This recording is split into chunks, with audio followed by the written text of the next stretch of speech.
අද මම කතා කරන්නේ ලෝකයේ සිටින අලංකාරම පක්ෂියෙක් සහ ලෝකයේ සිටින කුඩාම පක්ෂියෙක් සහ ලෝකයේ සිටින වේගාත්ම පක්ෂියා ගැන.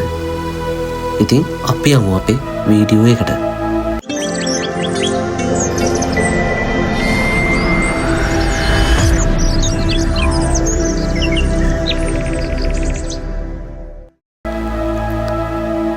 දේදුණු වර්ණ හොරට සහ කුතුහලයෙන් පිරි පෞරුෂයක් ඇති ටූකන් පක්ෂියා මධ්‍යම සහ දකුණු ඇමරිකාවේ නිවර්තන වනාන්තරවලට ආවේනික පක්ෂියෙක් වේ. මෙම පක්ෂියා රැම්ෆෙස්ටිඩේ පවුලට අයත් වන අතර මොවුන්ගේ විශේෂ 40ක් පමණ ජීවත් වේ.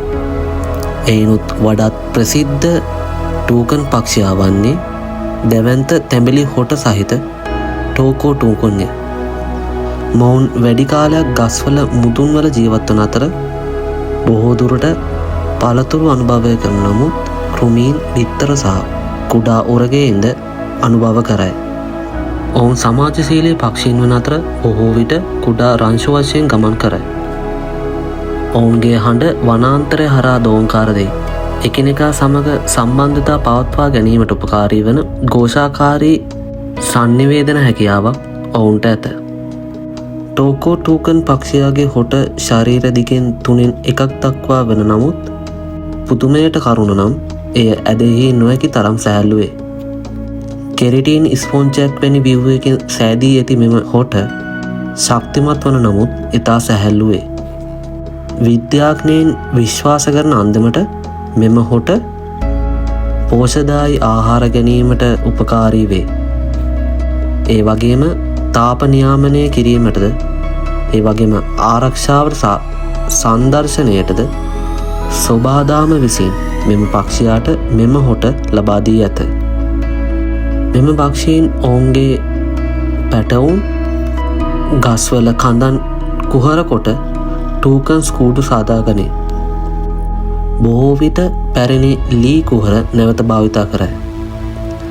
දෙමාපියන් දෙදෙනාම ඔවුන්ගේ බිත්තර රැකබලා ගැනීම සහ පෝෂණය කිරීමේ කටයුත්තේ නියැලේ. ටූකන්ස් පැටවුන් අන්දව සහ පිහාටු නොමැතිව උපත ලබන නමුත් ඔවුන් වැඩිවියට පත්වන සමගම ඔවුන්ගේ අලංකාර හොට සහ අලංකාර පිහාපත් ඔවුන්ට උරුම වේ. අද වන විට කනගාටුවට කරුණ නම් මෙම පක්ෂීන් සිටින වනාන්තර විනාශ කිරීම සහ නීති විරෝධී සුරතල් වෙළඳාම නිසා මොවුන්ගේ ජීවිත අද වන විට දැඩි තර්ජනයට ලක් වී ඇත. කාලයක් තිස්සේ කලාව සහ වෙළඳ දැන්වීම් සහ ප්‍රසිද්ධ සංස්කෘතිය පෝෂණය කළ මෙම සත්වයා නිවර්තන වැසි වනාන්තරයේ සුන්දරත්වය සහ ජීවී භාවයේ සංකේතය බවට පත් වී ඇත. නමුත් ඒ පෙනුමට අමතරව එම වැසි වනාන්තර ආරක්ෂා කිරීමේ වැදගත්කම අපිට කියා දේ. ඔබේ අත්ල තරම් ඉතා කුඩා පක්ෂියෙක් ගැන ඔබ සිතන්න. මේ තමයි පෘථිවියේ සිටින කුඩාම කුරුල්ලා වන මීමැසි හමිම් කුරුල්ලා. කියුබාවේ පමණක් ජීවත් වෙන මෙම කුඩා මැණික කාසයකට වඩා අඩු බරකින් යුක්ත වූද එය මුළු සත්ව රාජධානියම වඩාත් කැපී පෙනෙන ජීවියෙක් වේ. මීමැසි හමීම් කුරුල්ලා හෙවත් මිලිසූගා හෙලේනා නමින් හඳුන්වන මෙම පක්ෂියා කියුබානු දූපත්වලට ආවේනික පක්ෂියෙක් වේ. සාමාන්‍යයෙන් පිරිමි සත්වයා සෙන්ටිමීටර් 5.5ක් පමණ දිග වන අතර ග්‍රෑම් 2කට වඩා බරකින් අඩු වේ. ඇත්තටම කිව්වොත් ඔවුන් කඩදාසි ක්ලිප් එකකට වඩා සැහැල්ලු වේ. ගැහැණු සතුන් තරමක් විශාල වන නමුත් ඔවුන් දිලිසෙන නිල් කොළ සහ නිවර්තන හිරු එළියේ දැල්වෙන ගිනිමය රතු සුසංයෝජනයකින් හෙබි ඉතා අලංකාර පක්ෂීන් වේ.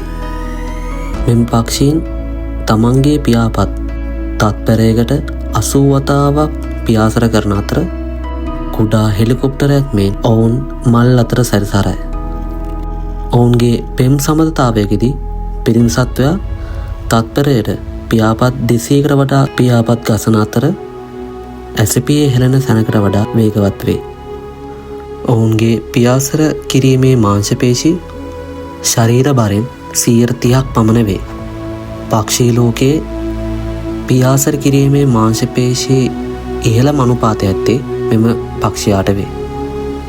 ඔවුනට පසුපසට උඩි අටකුරුව පියාසර කිරීමට ෂණිකව නතරවීමට හැකියාවක් ඇත. වෙනත් කිසිදු පක්ෂයකුට එතරම් වේගකින් මෙවැනි චලනයක් කිරීමට හැකියාවක් නැත. මෙම පක්ෂයාගේ විශේෂිතම ලක්ෂණය වන්නේ මොවුන් නිරන්තරයෙන් ආහාර ගැනීමයි. සෑම දිනකම මල් 100 ගණනකින් මල් පැන් වලින් පෝෂණය වන අතර ඔවුන්ගේ හොටේ ඇති දිගු දික් කළ හැකි දිවෙන් මල්වල පෝෂණය උරා ගනී. මෙම ක්‍රියාවෙන් ඔවුන් පෝෂණය වනවත් සමගම මල් පරාගණය කොට කියුබාවේ පරිසර පද්ධතිවල තීරණාත්මක කාර්යභාරයක් ඉටු කරයි. ඇත්ත වශයෙන්ම කිව්වොත් මෙම කුඩා කුරුල්ලා මුළු වනාන්තරයේම ප්‍රජනනයට උපකාරී වේ. ගැහැණු සතුන් මකුළු සේද ශාක තන්තු සහ පාසි භාවිතා කරමින් ඉතාමත් කුඩා කූඩු සාදයි. මෙම කූඩු ඇතුළත ඔවුන් බිත්තර දෙකක් දමන අතර එම බිත්තර කඩල ඇටයක් තරම් කුඩා වේ. පැටවුන් අන්ද සහ පිහාටු නොමැතිව බිහි වුණත් ඉතාමත් ඉක්මනින් සති කිහිපයකින් පියාසර කිරීමට සූදානම් වේ. ඔවුන්ගේ ජීවිතයේ සෑම අංශයක්ම කුඩා නමුත් ඔවුන්ගේ නිවර්තන ලෝකයට පරිපූර්ණ ලෙස අනුගත වී ඇත.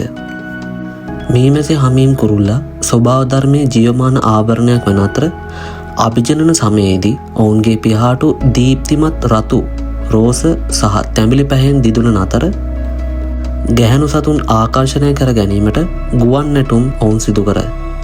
මෙම වර්ණ පැමිණෙන්නේ පිහාටුවල ඇති වර්ණක වලින් නොව පිහාටුවල ඇති ශුද්ධ ව්‍යුහයන්ගෙන් ආලෝකය වර්ධනය කොට සෑම චලනයක්ම දේතුන්නක් බවට පත් කරයි. අද වන විට වාසස්ථාන අහිමිවීම සහ වනාන්තර එලිපෙහෙලි කිරීම නිසා මීමැසි හමීම් කුරුල්ලා රතු දත්ත පොතට ඇතුළත් වී ඇත. මීමැසි හමීම් කුරුල්ලා ඉතා කුඩා වන නමුත් ඔවුන් සොබාදාමට කරන කාර්යභාරය ඉතා විශාල වේ. මෙම පක්ෂියා ලෝකයේ සුන්දරත්වයේ සමබරතාවයේ ඔරොත්තු දීමේ හැකියාවේ සංකේතයක් වේ. ඉතින් ඔවුන්ව රැක ගැනීම මනුෂ්‍යයන් වන අපගේ යුතුකමක් වේ. දැන් මම කතා කරන්නේ ලෝකයේ වේගවත්ම පක්ෂා විතරක් නොව මුළු පෘථිවියම වේගවත්ම සත්වයා ගැන. මේ තමයි පෙරේග්‍රීන් උකුස්සා. පෙරේග්‍රීන් උකුස්සා හෙවත් ෆැල්කෝ පෙරේග්‍රීන්ස් ඇන්ටාර්ක්ටිකාවේ හැර සෑම මහද්වීපයකම දක්නට ලැබේ.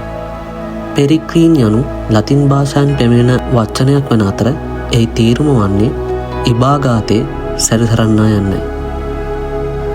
මෙම පක්ෂියා සැතපුම් දහස් ගණනක් දුරගෙවා සංක්‍රමණය වන අතර වනාන්තර කාන්තාර සහ නගර සමාන ප්‍රවීණතාවයකින් ආවරණය කරයි. වැඩිහිටි සත්වයෙකු නිල්ලලු පිහාටු සහිත තියුණු කාපෑති නියපොතු ඇති වේගය සහ නිරවද්‍යතාවය සඳහා ගොඩනගා ඇති නිර්මාණයක් වේ. වේගය සම්බන්ධයෙන් ගත් කල පෘථිවියේ කිසිම පක්ෂයකට සම කළ නොහැකි තරම් ඉතාමත් දැඩි වේගයක් මෙම පක්ෂයාට ඇත. මොවුන්ගේ දඩයම් කිරීමේ ක්‍රමය ස්ටෝක් ලෙස හැඳින්වන අතර එම අවස්ථාවේදී මෙම සත්වයා පැයට කිලෝමීටර් 386කට වඩා වේගයකින් තමන්ගේ සතුරාට පහර දෙයි. එම වේගය ෆෝමියුලාවන් මෝටර රථයකට වඩා චීතාවකට වඩා වේගවත් වේ. ඔවුන්ගේ ශරීරයේ දිගු කේතුකාකාර පියාපත් වලින් සහ පාලනය සඳහා දැඩි වලිගය සහ අධික වේගින් හුස්ම ගැනීමට සහ වායු පීඩන නියාමනය කිරීමට විශේෂිත නාස්පුඩු ඇත. ඔවුන්ගේ සෑම පිහාටුවක්ම සෑම මාංශ පේශයක්ම චලනය වන්නේ එක් අරමුණක් සඳහා පමණයි. පරවියන්, වවුලන්, තාරාන් වැනි පක්ෂීන් නිරන්තරයෙන් මෙම සත්වයාට ගොදුරු වන අතර මෙම සත්වයින්ට ඇදෙහි නොහැකි තරම් බලයකින් පහර දෙයි. මෙම පක්ෂියාට ඔවුන්ගේ ගොදුරු මවිතයට පත්කොට මරා දැමීමට හැකියාවක් ඇත. ඒ වගේම පෙරිග්‍රීන් උකුස්සාට මිනිසුන්ට වඩා 8 ගුණයකට තියුණු දර්ශනයක් ඇති නමුත් ඔවුනට සැතපුම් දෙකකට ආසන්න දුරින් චලනය වන ඉලක්ක නිරීක්ෂණ කිරීමට හැකියාවක් ඇත. මෙම උකුස්සා වේගවත් පමණක් නොව ඉතාමත් නිවැරදිව තම ගොදුරට පහර දෙයි. පෙරිග්‍රීන් නුකුස්සන් තම ජීවිත කාලය පුරාම සංසර්ගයේ යෙදෙන අතර වසරින් වසර තම හිටපු ස්ථානයට නැවත පැමිණේ. සාමාන්‍යයෙන් ගැහැණු සත්වයින් බිත්තර 2 සිට 5 දක්වා බිත්තර දමන අතර දෙමාපියන් දෙදෙනාම පැටවුන් ආරක්ෂා කොට පෝෂණය කරයි. සති 6ක් ඇතුළත තරුණ කුස්සන් පියාසර කිරීමට සූදානම් වන නමුත් ඔවුන්ගේ අධිවේගී වේගයට කිමිදීමට මාස ගණනක් පුහුණුව අවශ්‍ය වේ.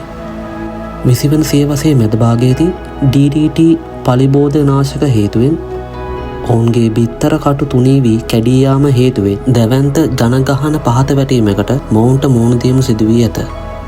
1970 වන විට උතුරු ඇමරිකාවේ සහ යුරෝපයේ බොහෝ ප්‍රදේශවල පෙරිග්‍රීන් අතුරුදහන් වී ඇත.